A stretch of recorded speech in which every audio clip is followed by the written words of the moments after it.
जय भीम मित्रांनो. अनुसूचित जातीमध्ये अ, ब, कडचं वर्गीकरण करण्याच्या संदर्भात या समाजाची दिशाभूल करण्यासाठी एक षडयंत्र रचत आहेत. पण त्यांना माहीत नाही, की अनुसूचित जाती जमातीचं जे आरक्षण आहे, ते आर्थिक निकषावरती दिलं गेलेलंच नाहीये. आम्ही तुमच्या हिंदू धर्माचा भाग असल्यामुळे आणि अस्पृश्य समाजात गणली गेलेली असल्यामुळे या समाजावरती जे अन्याय अत्याचार होतात, त्या अन्याय अत्याचाराचा पाडाच बाबासाहेबांनी मुक्तिकोणपतेमध्ये वाचलेला आहे. आणि म्हणून बाबासाहेबांनी अनुसूचित जाती जमातीची वेगळी सूची करण्यासाठी इंग्रजांना सांगितलं आणि नंतर बाबासाहेबांनी स्वतः घटनेमध्ये सुद्धा अनुसूचित जाती आणि जमातींना अशा पद्धतीचं आरक्षण दिलेलं आहे की तुम्ही ते कधीही बदलू शकत नाही. सरकारात असलेली जी काही संविधान विरोधी मंडळी आहेत किंवा या समाजाची प्रगतीच होऊ नये म्हणून अशी जी भावना असलेले जे काही जातीयवादी लोक आहेत, ते लोक अनुसूचित जातींमध्ये अ, ब, कडची वर्गीकरण करून या समाजामध्ये फूट पाडण्याचा प्रयत्न करत आहेत. म्हणून जे बाबासाहेबांनी मुक्तिकोण पते या भाषणामध्ये सांगितलेलं आहे 31 मे 1936 ला, त्याच्यामध्ये बाबासाहेब सांगतात की आम्ही धर्मांतर का केलं पाहिजे, की आम्ही अस्पृश्य असल्यामुळे आमचे कोणते कोणते हक्क आणि अधिकार तुम्ही काढून घेतलेले आहेत. आमच्या मुलांना सरकारी शाळांमध्ये घालण्याचा आम्ही हक्क सांगतो, त्यावेळेला तुम्ही आमच्यावरती अन्याय अत्याचार करता. त्या काळामध्ये जे स्वरूप आमच्या मुलांना सरकारी शाळांमध्ये घालू नये म्हणूनच जे स्वरूप होतं अन्याय अत्याचाराचं, ते स्वरूप आज देखील जिवंत आहे. सरकारी ज्या शाळा आहेत त्याच्यामधून सगळ्या जाती धर्माची लोक शिकायला लागलीत किंवा विद्यार्थी मुलं शिकायला लागलीत म्हणून या लोकांनी सरकारी शाळा बंद पाडण्याचा घाट घातलेला आहे आणि खाजगीकरण शिक्षणाचं जे करता येईल, जेवढ्या मोठ्या प्रमाणात करता येईल ते करण्याचा प्रयत्न हे करत आहेत. दुसरी गोष्ट म्हणजे आम्हाला विहिरीवरती पाणी भरायला देखील आम्ही जर हक्क अधिकार सांगितला तर आमच्यावरती अन्याय अत्याचार होत होता. तुम्ही चांगल्या प्रकारचे कपडे घालता कामा नये, तुम्ही जमिनी विकत घेता कामा नये. ती गुरंढोरं जी आहेत मेलेली ती का तुम्ही ओढत नाही? ती नाही ओढल्यामुळे अन्याय अत्याचार होत होता. अहो एवढंच काय, तुम्ही साधा बूट मोजे घालणं देखील त्या काळामध्ये हे धर्माने नाकारलेलं होतं, या समाज व्यवस्थेने नाकारलेलं होतं. तुम्ही पंक्तीत चपात्या वाढल्या जेवायला म्हणून अन्याय अत्याचार होत होता. स्वतःच्या खिशातले पैसे खर्च करून ह्या सगळ्या गोष्टी तुम्ही करता. ती करत असताना अस्पृश्य लोकही स्वतःच्या खिशाला कात्री लावून स्वतःच्या खिशातले पैसे खर्च करून करत आहेत. उच्चवर्णीयांकडून एक नया रुपया न मागता किंवा त्यांच्यावरती हक्क न दाखवता या पद्धतीचं लाईफस्टाईल जगत असताना अन्याय अत्याचार केला जातो किंवा तो केला जात होता त्याही काळात, ज्या वेळेला बाबासाहेब हे सांगत आहेत. हे का तर ही धर्माची शिकवण आहे. बरं, ही गोष्ट काय आता नैमित्तिक आहे का? नाही, तर ती कायमची आहे, सनातन व्यवस्था आहे ही. तुम्ही अशाच पद्धतीचं आयुष्य जगलं पाहिजे. या व्यवस्थेतून जर तुम्हाला बाहेर पडायचं असेल तर तुम्हाला बाबासाहेबांनी 3 गोष्टी सांगितलेल्या आहेत. एक, तुमच्याकडं मनुष्यबळ असणं अपेक्षित आहे. दुसरी गोष्ट म्हणजे तुमच्याकडे द्रव्यबळ असणं अपेक्षित आहे. आणि तिसरी गोष्ट म्हणजे तुमच्याकडे मानसिक बळ असणं अपेक्षित आहे.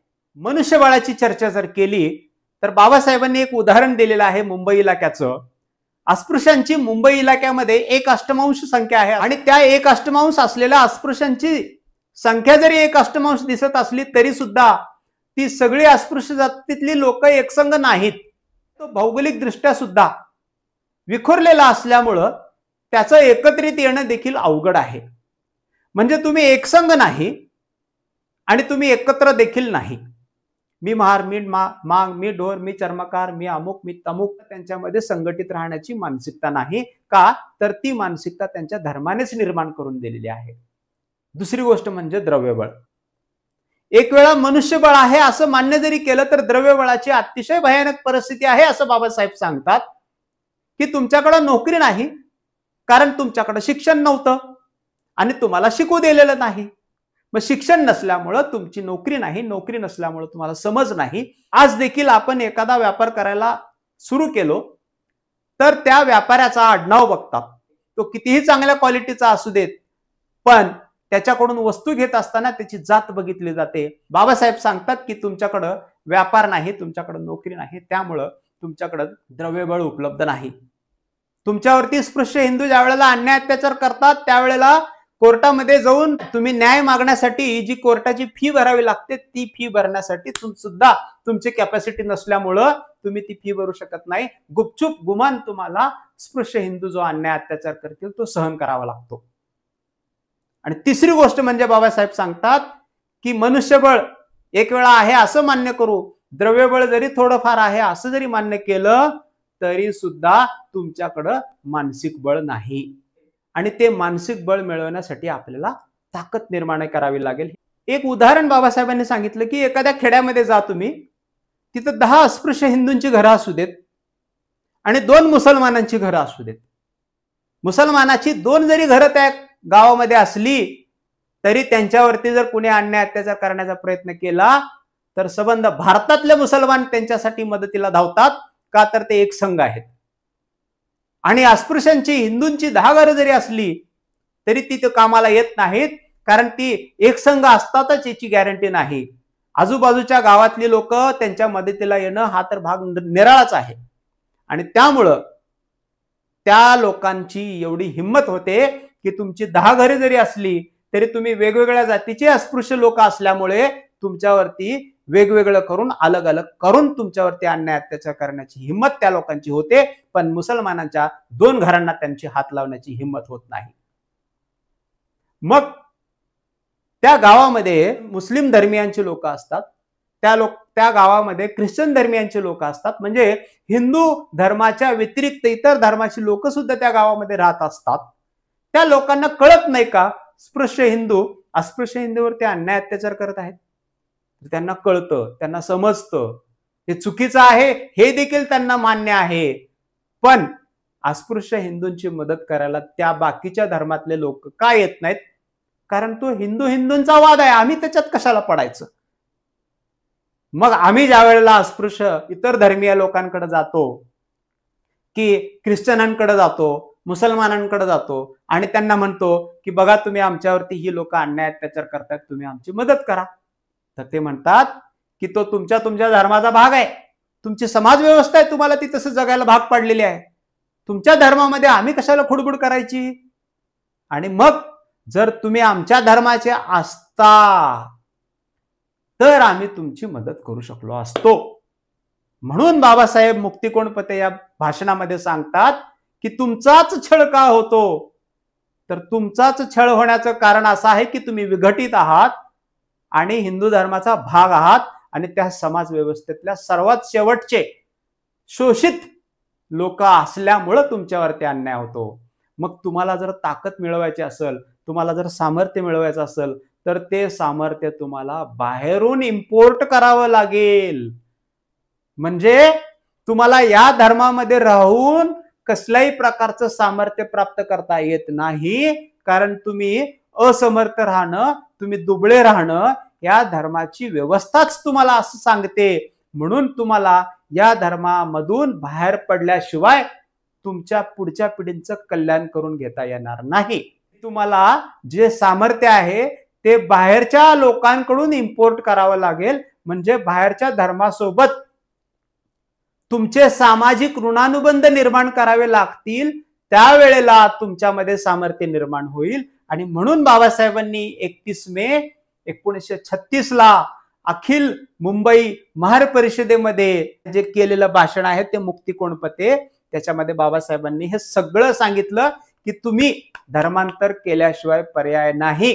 पुढच्या पिढ्या जर आपल्याला घडवायच्या असतील तर या धर्माला सोडल्याशिवाय गत्यंतर नाही, या धर्मामध्ये राहायचं नाही, हे बाबासाहेबांनी निश्चित करून तिथं आलेल्या 35 ते 50 हजार लोकांना संबोधित केलं की आता आपण हिंदू धर्माचा भाग काय राहणार नाही.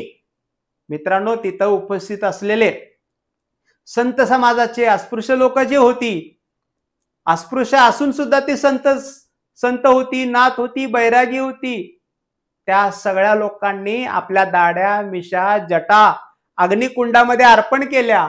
लोकांनी बाबासाहेबांना निश्चय म्हणून आपला सांगितला की आम्ही तुमच्यासोबत धर्मांतर करायला तयार आहोत. बंधूंनो, अनुसूचित जाती आणि जमातीचं सामाजिक शोषण कशा पद्धतीने झालेलं आहे हे स्पष्ट करून सांगता यायला पाहिजे. जे आर्थिक निकषावरती वर्गीकरण करण्याची भाषा बोलत आहेत खोळे लोक, त्या लोकांना देखील माझं सांगणं आहे की एखाद्या घरामध्ये 20-25 लाख रुपये उत्पन्न असेल एखाद्या कुटुंबाचं, त्याच घरामध्ये IAS, IPS, IRS ही निर्माण होण्याची शक्यता का जास्त असते? कारण यांचं आर्थिक उत्पन्न तेवढं वार्षिक उत्पन्न जे असतं ते मुबलक असतं, जेणेकरून ते चांगल्या इन्स्टिट्यूटमध्ये, चांगल्या कॉलेजेसमध्ये आणि चांगल्या फॅसिलिटी सकट आपल्या मुलांना शिकवू शकतात. आणि हेच या लोकांना बघवत नाही की उच्च शिक्षित पूर्वाश्रमीचे अनुसूचित जाती जमातीतले जे लोक होती त्यांची मुलं आता IAS, IPS आणि IRS होणार आणि आमच्यासोबत प्रशासनामध्ये येऊन आमच्या विरोधात ही लोक लढायला चालू होणार. आणि म्हणून SC ST मध्ये किंवा खास करून SC मध्ये अ ब कडचं जे वर्गीकरण करण्याचं जे षडयंत्र आहे ते उच्च शिक्षित आर्थिक सुबत्तता असलेल्या घरांमध्ये IAS, IPS, IRS निर्माण होऊ नयेत आणि यांची डोकेदुखी वाढू नये. त्यामुळेच हे अ ब कडचं वर्गीकरण करण्याचं काम चालू आहे.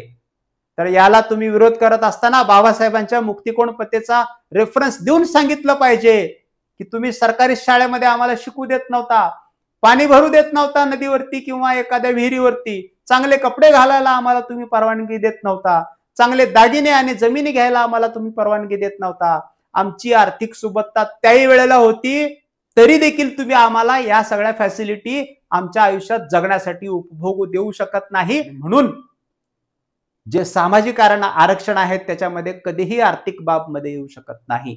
अशाच पद्धतीचं स्पष्टीकरण तुम्ही कोणत्याही माध्यमातून द्या, लेखी स्वरूपाचं द्या, भाषणाने द्या किंवा प्रबोधन करा लोकांचं वस्त्या वस्त्यामध्ये जाऊन की आमचं सामाजिक आरक्षण आहे, आर्थिक आरक्षण नाही. मित्रांनो, द बुद्धिस्ट इंडिया या चॅनलवरती आज आपण या विषयावरती इथंच थांबूया आणि धर्मांतराचे सांस्कृतिक कारण काय आहे, मुक्तिकोण पते या भाषणाचा, बाबासाहेबांच्या भाषणाचा जो उर्वरित भाग आहे तो आपण पुढच्या व्हिडिओमध्ये बघूया. तोपर्यंत माझी कळकळीची विनंती आहे की खाली सबस्क्राईब नावाचं बटन दिसतं, त्याला कृपा करून प्रेस करावं, शेजारचं बेल आयकॉन देखील ऑलला सेट करून ठेवावं. थांबतो मित्र हो. जय भीम, जय बौद्ध राष्ट्र.